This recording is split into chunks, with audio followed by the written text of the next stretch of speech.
В эфире Абхазского телевидения информационный выпуск Амши-Пшара. Здравствуйте. Сегодня в выпуске поделился впечатлениями о Чечне. Брифинг Виталия Габния. Зимой здесь проблем будет меньше. Черноморэнерго меняет в Ткварчале столбы и линии электропередачи. Обсудили подготовку к научному форуму. В Сухуми пройдет конференция памяти Артура Аншба.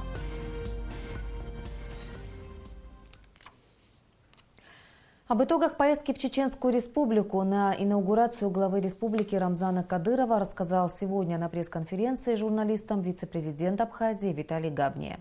Вице-президент поделился впечатлениями от самой республики, подчеркнув, что Грозный по праву называют одним из самых красивых и безопасных городов Российской Федерации.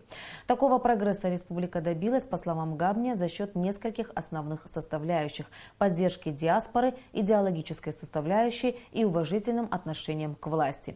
Касаясь взаимоотношений с Абхазией, Виталий Габния подчеркнул, что в Чечне заинтересованы в развитии и укреплении связей с нашей республикой.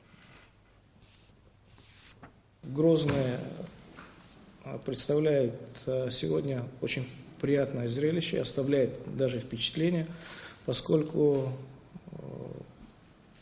по сравнению с тем, что этот город 1,5-2 десятка лет назад лежал в полных руинах, и дело не в том, что нет следов войны, это совершенно новый, заново отстроенный город, где есть и небоскребы Сити, где есть и историческая часть, а самое главное было полное ощущение безопасности. Мне было интересно, за счет чего эта республика столь колоссальных результатов добилась. Основная часть, даже более основная, складывается за счет диаспоральных возможностей. Практически все чеченцы, занимающиеся бизнесом, за исключением самых малоимущих, они 10-ю часть от своей прибыли отдают в фонд Кадырова или фонд развития, он еще называется. И ровно эти отчисления дают стране такие хорошие, колоссальные финансовые возможности. Это вот как бы первое условие. Второе – это сильная вера, где фактически увели молодежь из-под радикальных течений, ваххабизма в том числе, где вся молодежь и вот все мужское население, в частности, с которым я сталкивался, они все были предельно набожны, и в этом есть такой правильный и здоровый культ. Сама вертикаль власти, она безусловная величина в Чечне, у них жесткая иерархия, жесткое подчинение, и вот эти вот три фактора дают возможность республике быстро развиваться.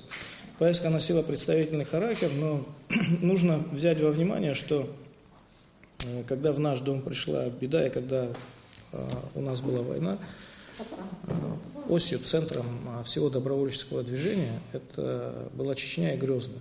Поездка была с точки зрения нарабатывания политических дивидендов, она очень полезна.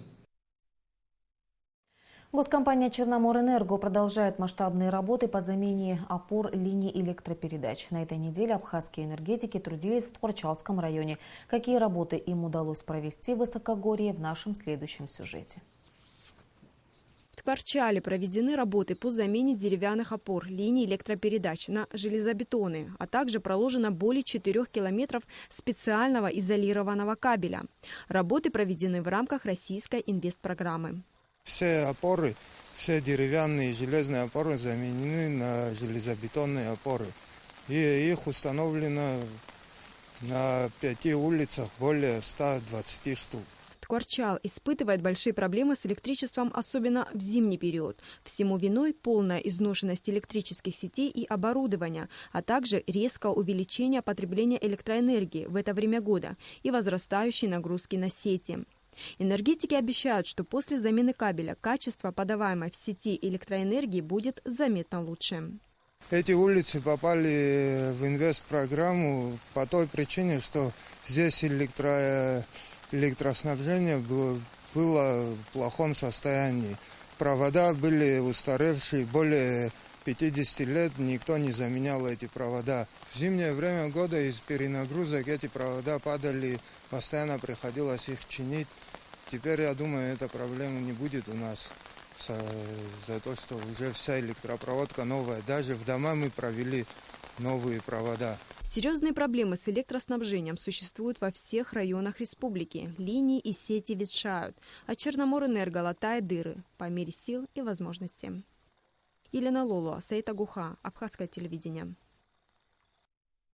В районных подразделениях паспортного управления МВД продолжается выдача новых образцов общегражданских паспортов Республики Абхазия, сообщает пресс-служба МВД Абхазии. Буквально накануне в Гулрыбском районе открылось отделение паспортного управления МВД. Первые 5 новых паспортов выданы жителям Ачимчирского района в районном отделении паспортного управления МВД. В Сухумском районе отделение паспортного управления работает в штатном режиме. Прием документов проходит без задержек. Паспортизация идет в обычном режиме, никаких задержек с выдачей и с приемом документов нет. Всего за сентябрь выписано 50 бланков паспортов, готовых к выдаче. На рассмотрение за прошлую неделю принято 41 штука документов, которые будут выданы в ближайшие 2 недели. В Сухуми пройдет международная конференция «Фольклор народов Кавказа. Историческое наследие и современное бытование», посвященная памяти ученого и общественного деятеля Артура Аншба. Сегодня в оргкомитете обсудили подготовку к конференции.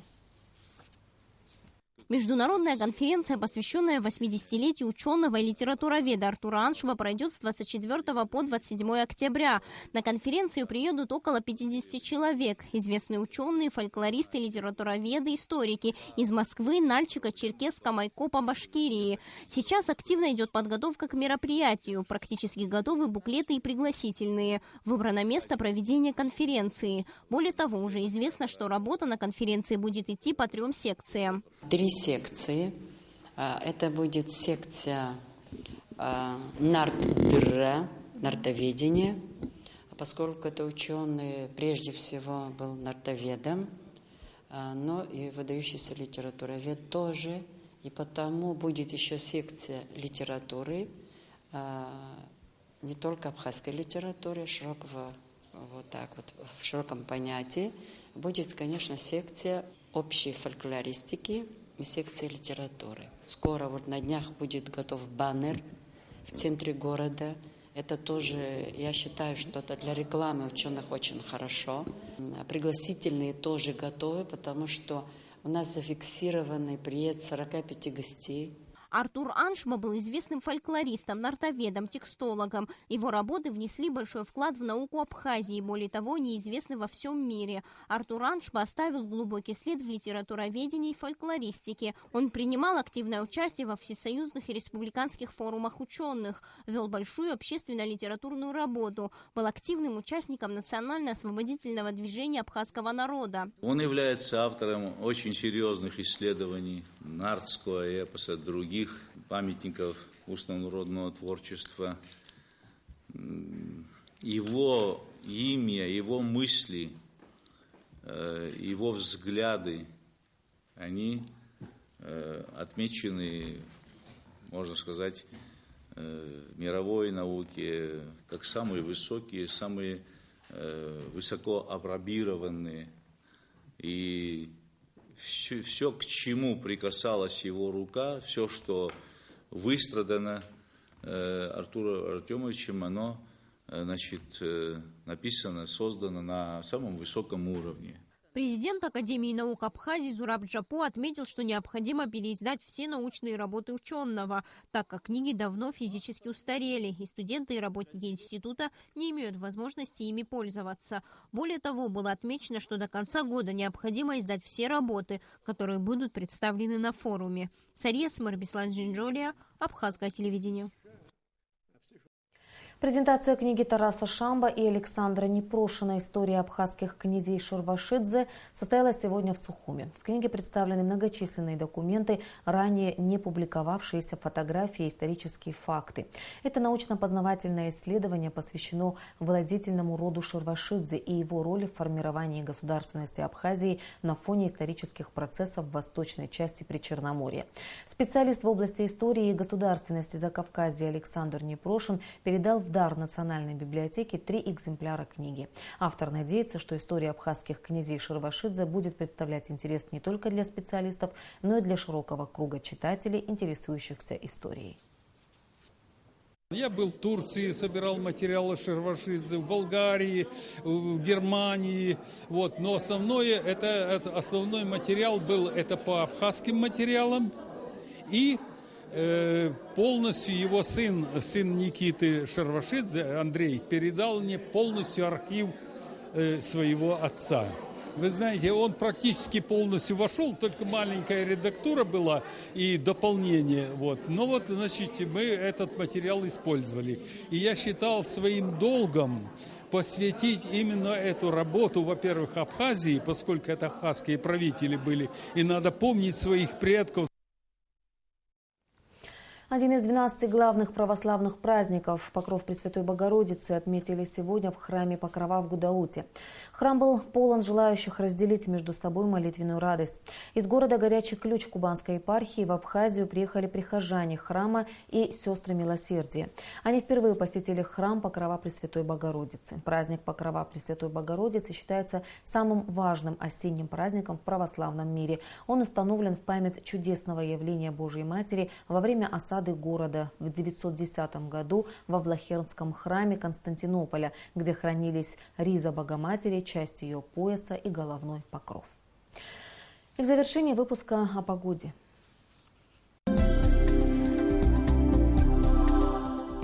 По сообщению гидрометеослужбы, в выходные дни в Абхазии ожидается неустойчивая погода. Переменная облачность, в субботу временами дождь, в воскресенье преимущественно без осадков. Температура воздуха ночью плюс 10-12, днем плюс 17-19 градусов. Температура морской воды плюс 21 градус. Информационный выпуск завершен. Я прощаюсь с вами. До встречи в эфире.